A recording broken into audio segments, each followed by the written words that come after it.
수요일이 되어오신 모든 분들을 예수님의 이름으로 축복합니다. 오늘 제목은 사랑이 제일입니다.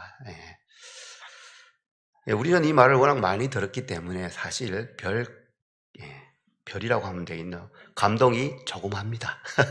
워낙 자주 들었기 때문에 이런 말을 워낙 자주 합니다. 그래서 사실 큰 감동이 없을 수가 있습니다. 그런데 저는 어릴 때 제 주위에 있는 어르신들이 이 말을 참 많이 했습니다.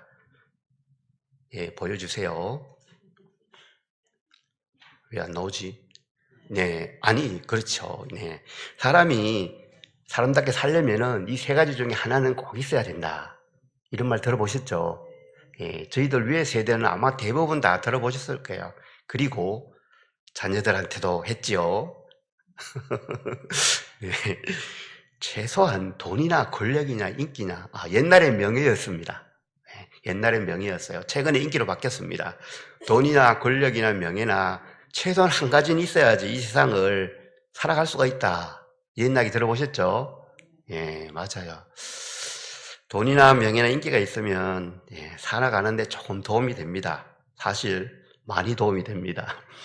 하나님을 믿는다는 우리들도 이것이 있으면 도움이 되죠. 왜 쓸데가 없겠습니까? 그런데 하나님을 믿는 우리는 하나님을 믿는 자답게 사는 게 더 중요하기 때문에 여기에만 매달릴 수 없지요. 그래서 세 가지였잖아요. 네. 신앙생활을 하는데 그러면 무엇이 중요할까요? 세 가지 정도. 신앙생활을 할 때는 무엇이 중요할까요? 아까 잠깐 보여줘가지고 너무 빨리 보여줬죠. 방언, 예언, 지식이 가장 중요하다고 생각했답니다. 우리가 이렇게 하는 것이 아니라 그 당시에 고린도 지역에 살던 사람은 이 세 가지가 있어야지. 최소한 방언 정도는 해야지.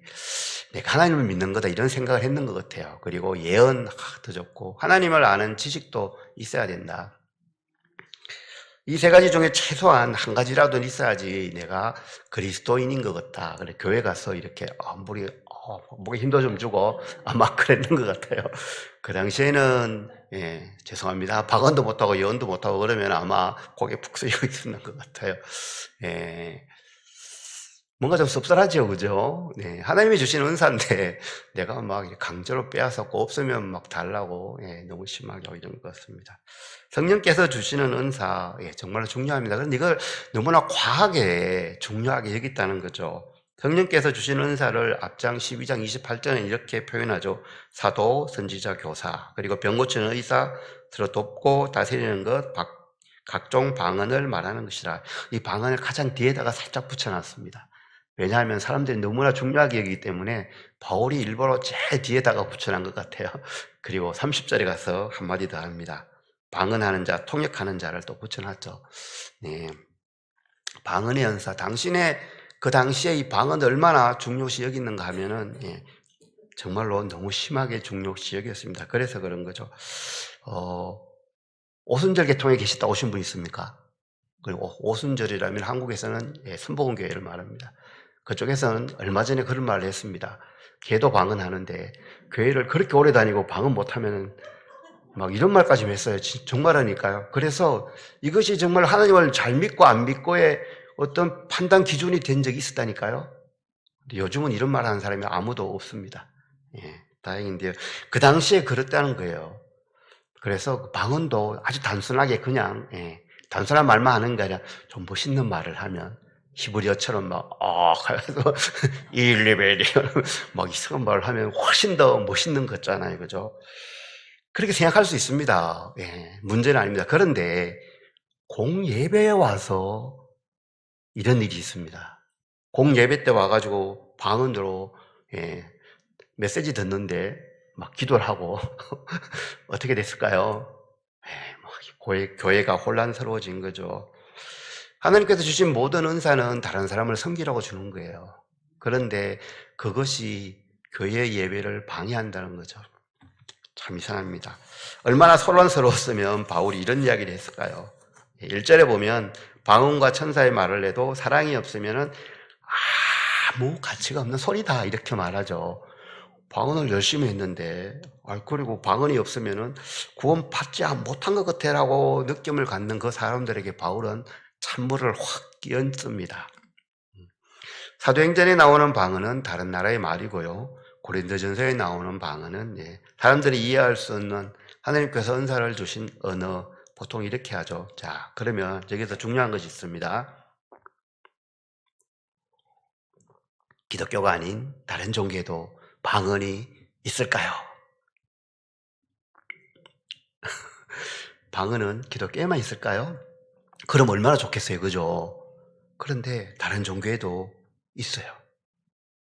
물론 그 방언이 그 사람들이 하는 그 말이 하나님과의 관계에서 하는 말은 아니겠지만 그래도 이상한 말을 합니다. 사진을 하나 볼까요? 좀 무서운 사진인데요. 아니죠. 어르신들은 많이 봤잖아요. 옆집에서 이런 거 많이 했잖아요. 그죠? 저기 하나 빠진 게 있습니다. 작두입니다. 작두 타는 것도 보셨죠, 옛날에? 네. 이건 한국이에요. 한국 상황에도 저렇게 구설할 때 저 사람이 이상한 말을 합니다.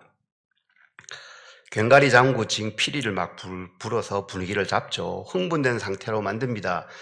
그러면 징도 아니고 꼭 괭가리도 아닌데 치는 거 있습니다. 그거 가지고 막 아주 세게 쳐가지고 사람들이 좀 이렇게 황홀한 좀 다른 느낌을 받도록 만들죠. 한국에서 저랬는데요. 고린도에서 비슷했나 봅니다. 우상하게 제사 지낼 때 접신하고 입신하고 뭐 이런 말 있잖아요. 그죠? 그래서 사람들 알아듣지 못하는 특별한 말을 막 하는 거예요. 그 말을 하면 더 위대해 보여요. 그 사람이. 무아지경에 빠져서 제사하는 사람들 전혀 알아듣지 못한 이상한 말을 막 하고 그러죠. 그런 환경에 있는데 고린도 사람들이 교회에 들어와 방언을 하게 되었습니다. 방언이 특별할까요? 아니죠.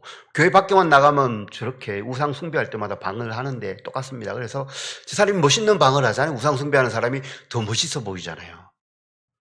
그런 환경에서 있는 사람들이 고린도 교회에 들어오면 자기도 좀 더 멋있는 방언을 하고 싶어 하겠죠. 사람은 별 차이가 없습니다. 그러다 보니까 뭔가 자기를 드러내고 싶은 드러내는 수단으로 방언을 이용했습니다. 교회가 시끄럽겠지요. 그 이야기를 하는 겁니다. 공동체의 유익을 위해서 절제해야 되는데 자기를 드러내기 위해서 방언을 무분별하게 합니다. 그래서 바울이 이야기하죠. 제발 좀 참아라. 예배드리는데 방해되는 정도는 하지 마라. 그렇게 방해되기에 이 사람 저 사람 동시에 하면 울리는 꽹과리, 징소리, 나팔 소리 하나도 다를 것이 없다. 이렇게 말을 하는 거죠. 그런데요.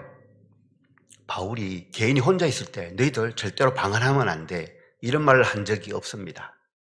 방언을 해서 하나님과 깊은 교제 가운데 거하는 거 당연히 중요하죠. 그렇게 해야 되겠지만 그것이 교회에 와서 공동체로 같이 통성으로 기도하는 시간도 아닌데 말씀을 전하는 시간인데 막 한쪽에서 방언을 하고 이쪽에서는 더 크게 하고 뒤에 있는 사람은 질세라 싶어서 더 크게 하고 이렇게 했다는 거예요.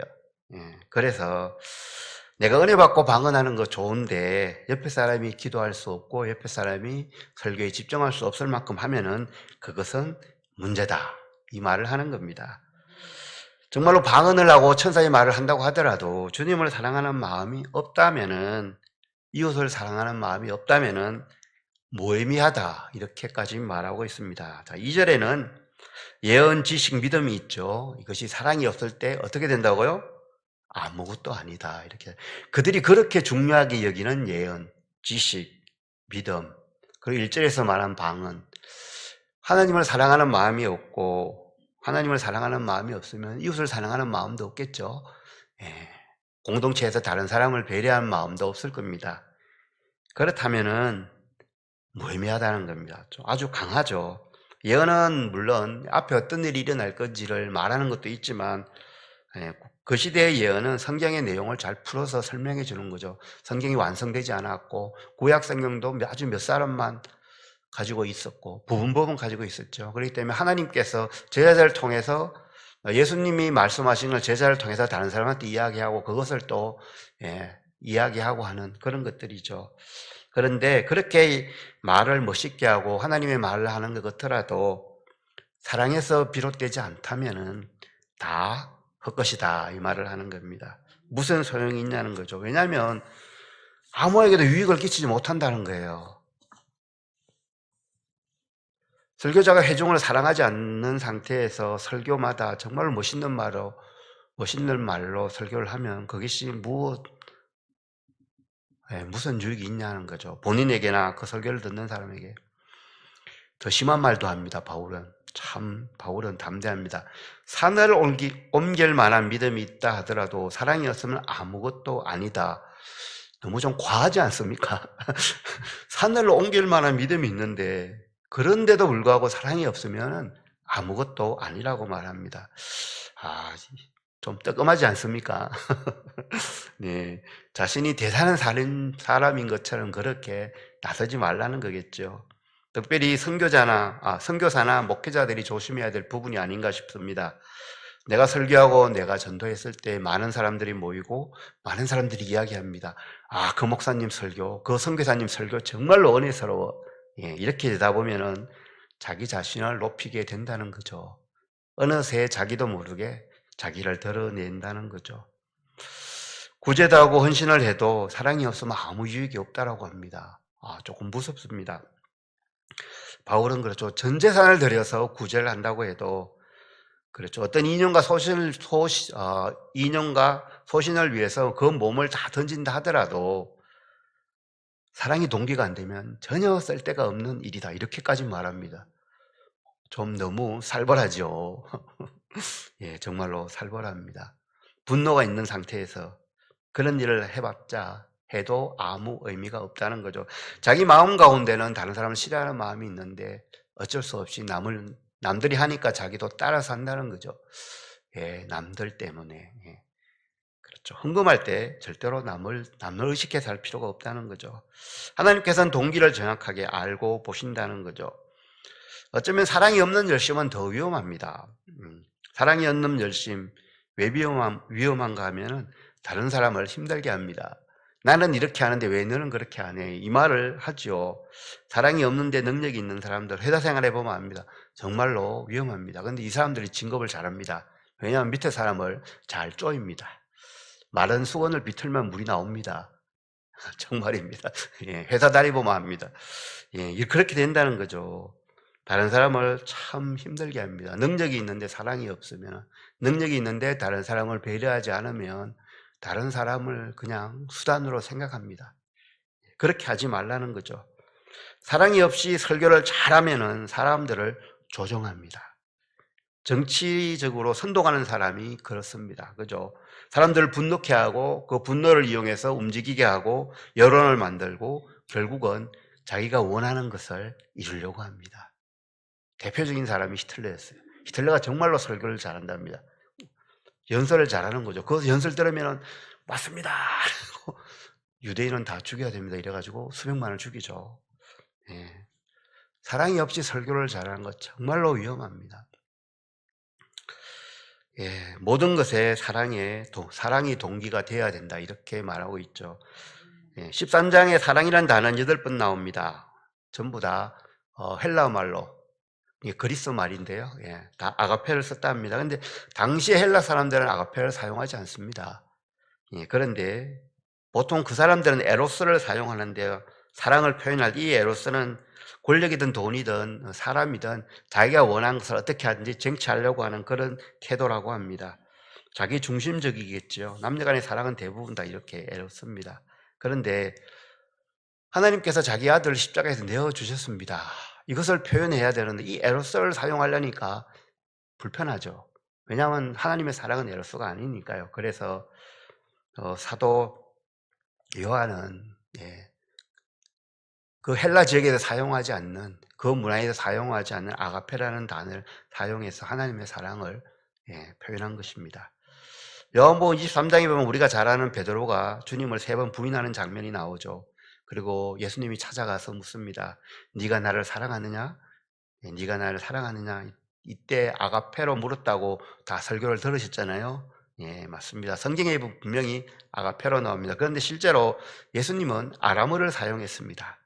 아람어는 사랑이 한 단어입니다. 이상하죠? 아람어의 사랑이 한 단어인데 사도 요한이 번역을 할 때 아가페로 번역을 한 거죠. 그게 진짜 맞는 것 같습니다. 하나님의 사랑은 조건이 없잖아요. 형편을 보고 내가 쟤를 사랑할까 말까.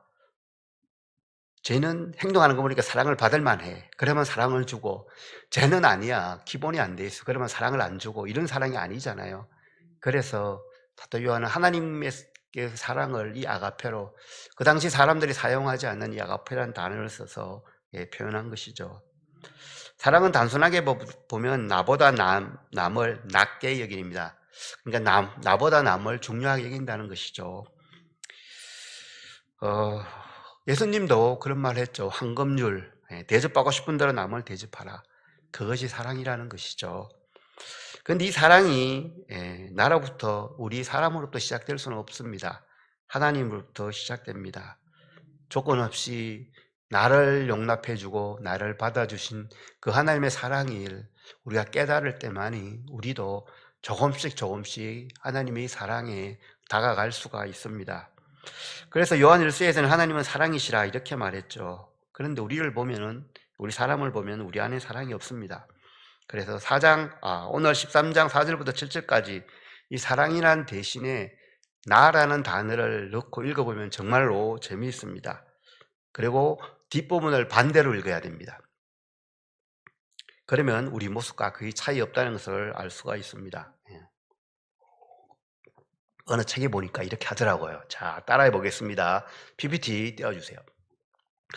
사랑은 오래 참고 있는데 이렇게 하지 말고 나를 넣으세요. 그리고 반대로 하면 됩니다. 나는 오래 참지 않고, 나는 온유하지 않고, 시기하고, 나는 자랑하고, 나는 교만하고, 무례히 행하고, 자기의 유익만 구하고, 성을 잘 내고, 악한 것을 생각하고, 불의를 기뻐하고, 진리를 함께 기뻐하지 않고, 모든 것을 안 참고, 모든 것을 믿지 않고, 모든 것을 바라지 않고, 모든 것을 견디지 않는다. 이렇게 뭔가 좀 비슷하지 않습니까? 아니시군요. 저만 그렇네요. 죄송합니다. 좀 이상하지, 그죠? 누가 책에 그렇게 적어놨더라고요. 와, 그런데 그렇게 읽으니까 너무 좀 무섭습니다. 하나님은 나를 어떻게 저를 잘 알고 저렇게 하셨을까? 이런 생각이 들더라고요. 예. 우리가 감추고 싶은 우리 저 밑에 있는 본성이 아닌가 생각이 됩니다. 그런데 그 사랑 대신에 예수님을 넣어서 읽으면 정확합니다. 다시 한번 보여주세요. 예수님은 오래 참고, 예수님은 온유하며, 예수님은 시기하지 아니하고, 예수님은 자랑하지 아니하며, 교만하지 아니하며, 무례히 행하지 아니하고, 자기의 유익을 구하지 아니하며, 맞지, 그죠? 이상하게 예수님을 딱 넣어서 읽으면은 딱 맞아요. 신기합니다. 그렇죠. 예. 우리에게는 사랑이 없습니다. 예수님은, 하나님은 사랑이십니다. 우리가 우리 자신을 이렇게 조용히 돌아보면 바로 느낌이 옵니다. 그래서 하나님의 사랑이 우리 안에 충만히 채워질 때 우리 인격이 변하고 저 방향으로 조금씩 갈 수 있습니다. 그래서 우리가 정말로 예수님의 사랑으로 채워지면 오래 참을 수 있답니다. 누가 나에게 속상한 말을 하고 누구가 나에게 손해를 끼쳐도 그만큼 되돌려 주지 않고 사람이 다 그렇지 뭐 특별하겠어 이러면서 나도 용서받았는데 저 사람도 용서해야지라고 하게 된다는 거죠. 억울한 일을 겪고 참는 것, 우리 안에 예수님의 사랑이 없으면 불가능하다는 거죠. 온유하다는 것은 다른 사람을 선대하는 거고요.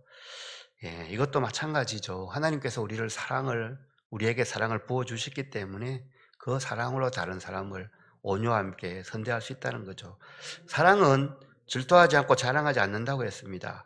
정말로 우리가 질투하지 않을 수가 있을까요? 하나님의 사랑이 나를 채울 때, 내 잔이 하나님의 사랑으로 넘쳐날 때 질투하지 않습니다. 어릴 때 정말로 아빠, 엄마, 친구들의 사랑을 담뿍 받고 자란 아이들 가끔씩 있잖아요. 그죠? 질투 안 합니다. 참 희한합니다. 우리도 마찬가지일 겁니다. 우리가 정말로 하나님의 사랑을 담뿍 받으면, 그 사랑을 깨달으면 우리의 잔이 넘칠 때 질투하지 않고 자랑하지 않을 겁니다. 왜냐고요? 그 정도로 충분하니까요. 뭔가 결핍이 있을 때 질투하고 미워합니다. 그래서 바울은 13장 전체를 이 사랑에 할애합니다. 우리가 충만하지 않은 상태에서, 하나님의 사랑으로 충만하지 않은 상태에서 은사가 나타나면 그 은사의 마음이 뺏기죠. 그래서 고린도 교회가 시끄러워졌다는 겁니다.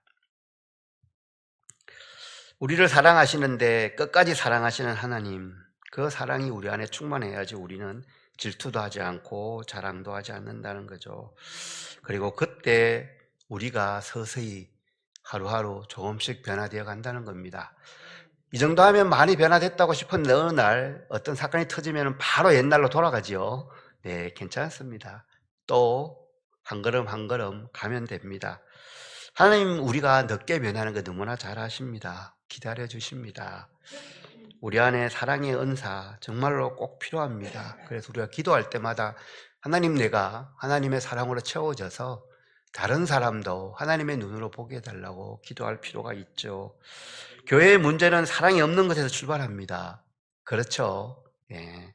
사람이 부족해서, 건물이 없어서, 사역이 부족해서, 찬양이 그래서, 물론 그러면 문제가 생기기도 하는데 큰 문제는 생기지 않습니다.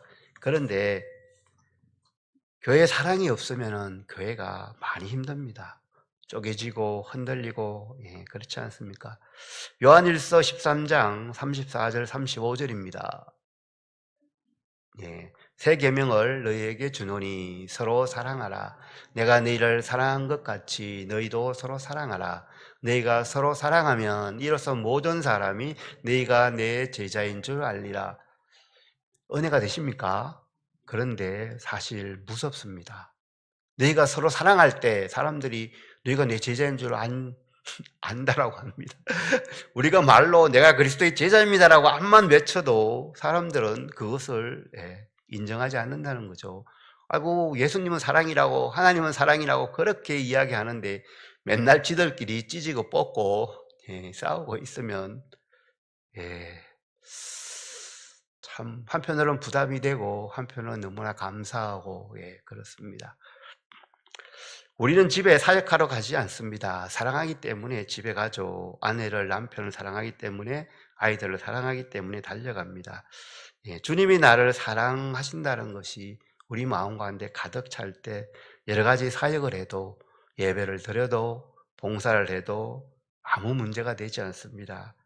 그런데 정말 우리 가운데, 우리 마음 가운데 사랑이 가득 차지 않으면, 이것이 비어 있으면은 아주 조그마한 일이 생기더라도 바로 우리 입에서 별로 좋지 않은 말들이 나오고 눈빛이 변하고 그렇게 되죠. 사랑이 결핍되면 교만해집니다. 사랑이 결핍되면 무리하게 되고 화를 내고 짜증을 내게 되지요. 8절에서 10절까지 보면 사랑은 언제까지나 떨어지지 않는다 그렇죠. 사랑이 떨어질 수도 있는가?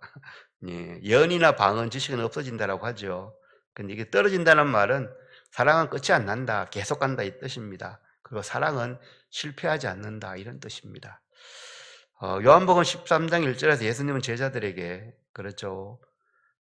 제자들을 사랑하시되 끝까지 십자가에 달려온 날까지 사랑하셨다 이렇게 말하고 있죠.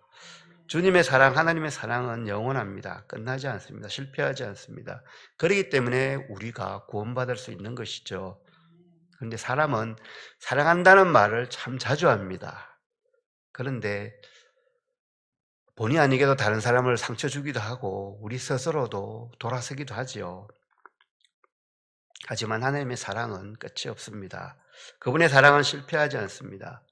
주님이 나를 향한 사랑이 1만 달란트라는 것을 알아야지 우리가 100달이온 100데나리온이라는 그 조그마한 문제 가지고 티격태격하지 않다는 거죠. 주님의 사랑이 차고 흘러넘칠 때 우리는 다른 사람에게 상처 주지도 않고 다른 사람에게 의해서 상처를 받거나 비교하지 않는다는 거죠.